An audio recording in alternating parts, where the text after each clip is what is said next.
Untuk yang belum move on, jangan makan rujak dulu, karena rujak itu dari kata-kata rojak. Rojak itu kembali kenangan pahit terputus dari kekasih. Apa? Oke, kira-kira apa sebenarnya? Urip enak. Mau kenawat jadi calon presiden. Jadi jangan sampai alamnya kaya, bahan pangan yang kita tahu cuman itu-itu saja. Karena itu yang ada di supermarket, itu yang ada di pasar. Jangan sampai kita malah tidak tahu kekayaan pangan kita sesungguhnya.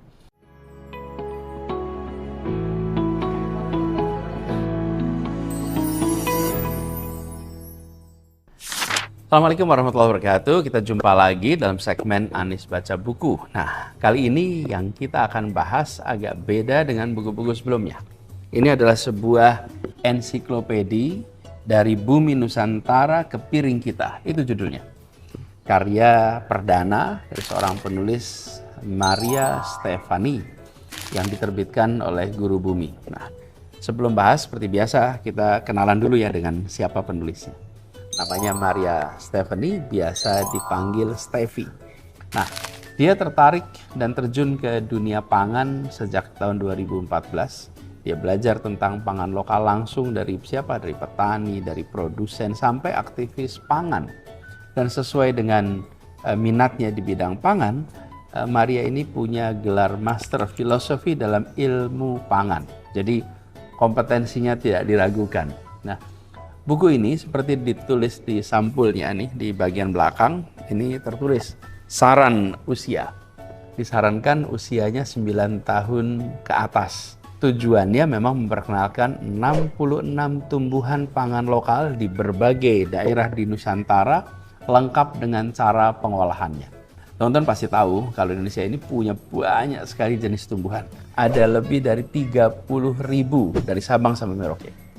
Rempah-rempahnya luar biasa, dan rempah-rempah itulah yang dulu menjadi penarik, daya tarik luar biasa pada kekuatan Eropa datang ke sini dan malah menjadikan kita koloninya. Ada banyak tumbuhan yang tersebar di hampir seluruh wilayah Indonesia, dan nama-namanya memang mirip-mirip, dan kadang-kadang dari satu daerah ke daerah lainnya itu kita bisa menemukan kesetaraannya. Nah, sebagian dari tumbuhan kita itu khas, endemik. Artinya hanya bisa ditemui di tempat-tempat tertentu saja.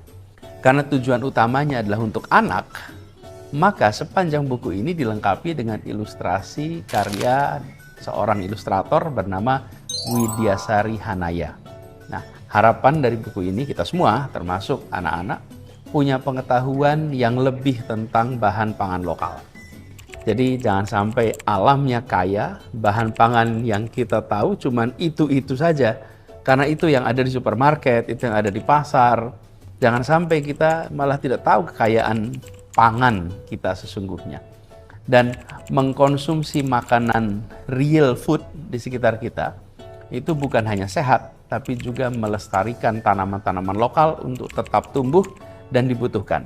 Dan biasanya tanaman pangan lokal yang tumbuh subur di sekitar kita itu tidak perlu campur tangan manusia yang banyak-banyak. Jadi mereka mudah untuk tumbuh, mudah untuk bertahan. Penulisan ensiklopedi ini dari Bumi Nusantara ke Piring Kita, formatnya memang ensiklopedi. Karena buku ini membahas tanaman pangan lokal berdasarkan pulau. Ada dari Sumatera, Jawa, Bali, Kalimantan, Sulawesi, Nusa Tenggara, Maluku, Papua.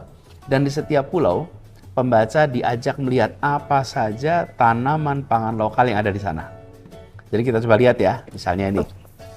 Kita coba lihat, ini halaman 6. Halaman 6 ini membahas tentang pangan lokal di Sumatera.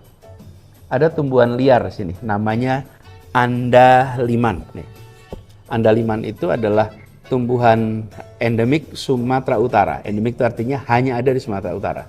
Buahnya kecil, bulat, dan banyak digunakan sebagai bumbu masak untuk masakan khas Batak.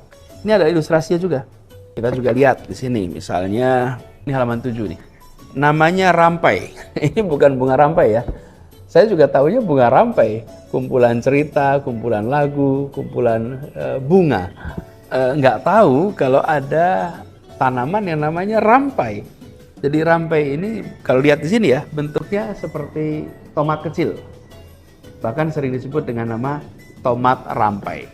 Nah, ini sesungguhnya beda tapi dengan tomat. Kandungan vitamin A-nya, vitamin C-nya rampai ini jauh lebih tinggi daripada tomat. Dan biasanya rampai dijadikan sambal khas Lampung.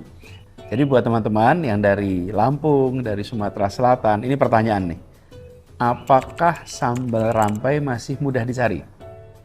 Tulis di kolom komentar ya, ceritakan pengalaman teman-teman khususnya di Lampung dan Sumatera Selatan. Lalu setelah ini menjelaskan tentang tanamannya, halaman berikutnya kita akan lihat ragam makanan khas Sumatera yang memanfaatkan pangan lokal tadi.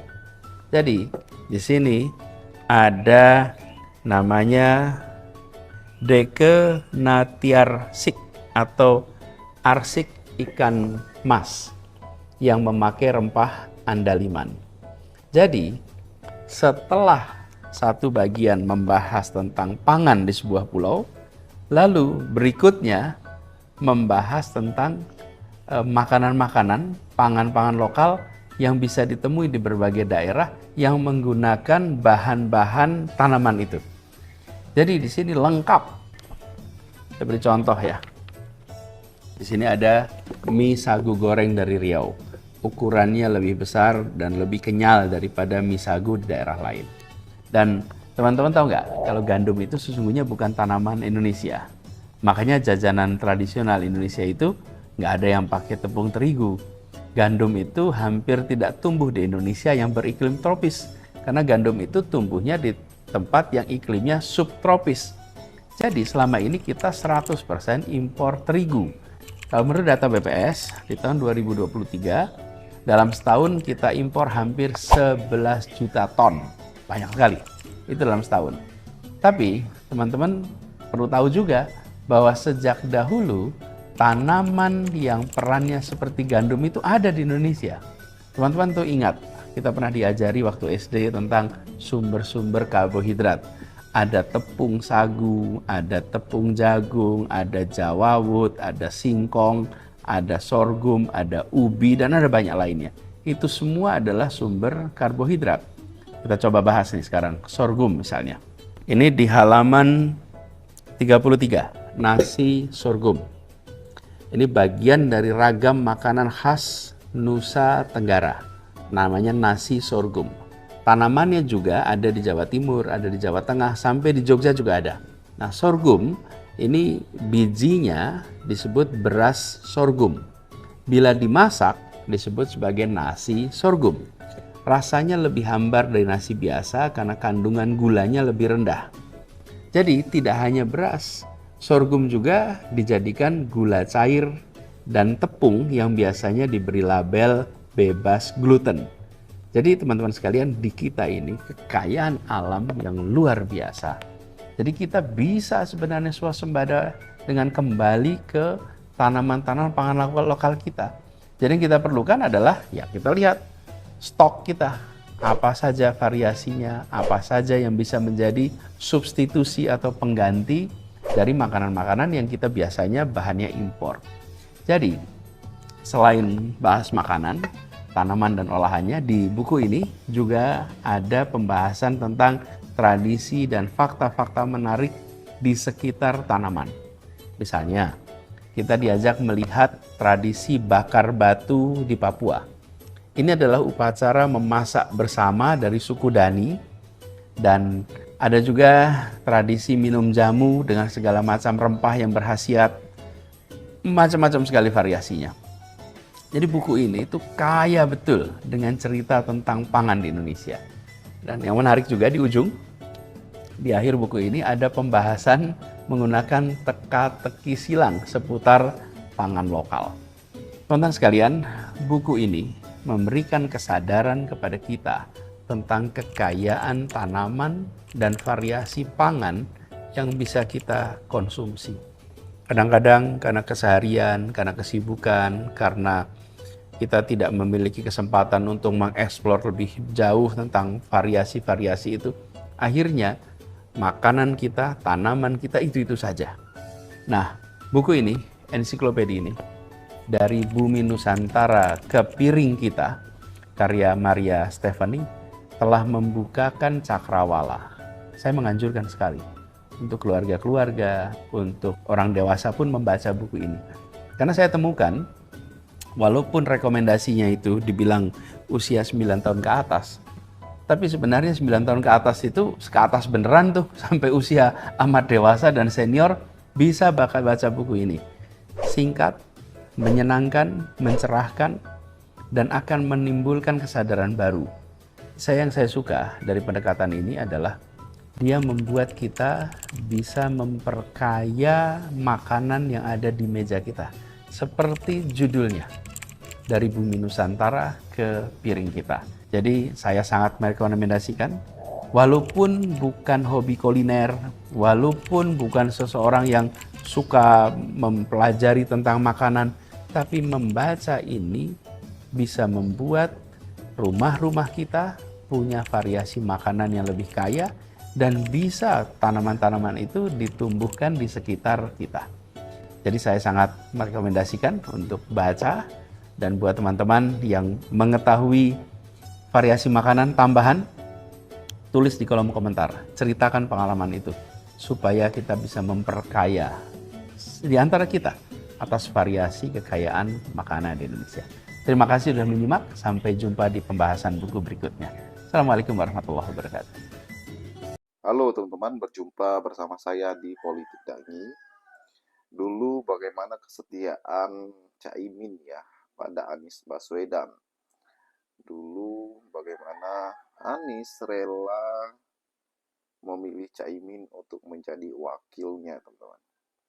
Walaupun kalah, ya ternyata Caimin mengkhianati Anies, mengkhianati perubahan yang diusung oleh Anies Baswedan. Ketika sudah mendapat jabatan sebagai Menko, Caimin kerap kali menyindir Anies Baswedan. Padahal yang menjadikan Caimin populer adalah yaitu Anies Baswedan ya, waktu saat Pilpres kemarin. Dan inilah yang membuat kita itu geram terhadap Caimin yang benar-benar tak pernah berpikir tentang Anies Baswedan. Bagaimana menurut kalian, teman-teman?